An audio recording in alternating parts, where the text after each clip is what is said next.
So I've been asked why Garden of Life, and I think that question is really very important because Garden of Life answers the why. Why do we do what we do?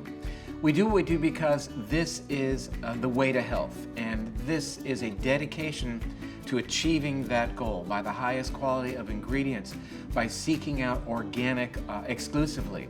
So this is a company that has really matched all of those requirements and clearly exceeded all those requirements, and that's why I'm working with them as closely as I am.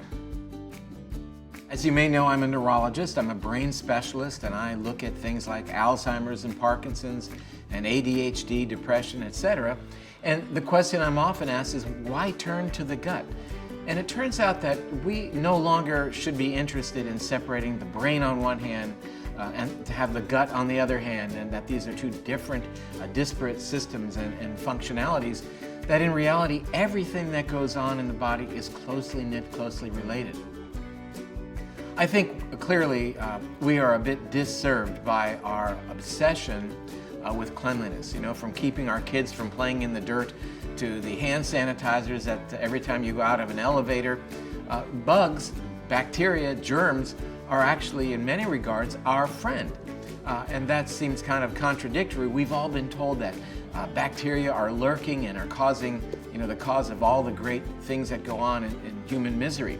The reality is we've lived in a beautiful, supportive, symbiotic relationship with bacteria for millions of years, and we're just beginning to understand that and validate that in terms of how important it is for our health and our resistance to disease.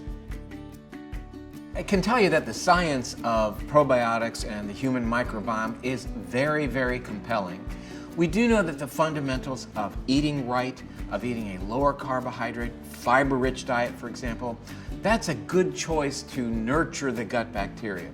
We do know that selected strains of bacteria that we find in probiotics are very, very important to augment the benefits of appropriate diet. Lifestyle factors like exercise, getting enough sleep, for example, also contribute to overall health because they influence the health of the gut and they influence the health of the gut bacteria.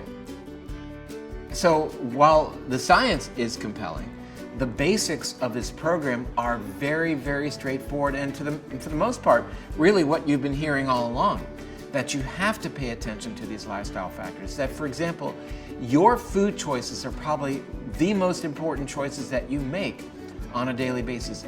And it's not just from a nutritional perspective, not just the macronutrients of fat, protein, and carbohydrates, and the micronutrients of vitamins and minerals, but recognize that your food is a critically important choice because it provides information for your DNA and also provides information for the bacteria that live within your gut. I'm Dr. Perlmutter, and as you know, I've been deeply involved in exploring the role of the gut bacteria, the microbiome, in health. And I think to summarize it, at the end of the day, I have to say, I dig the garden.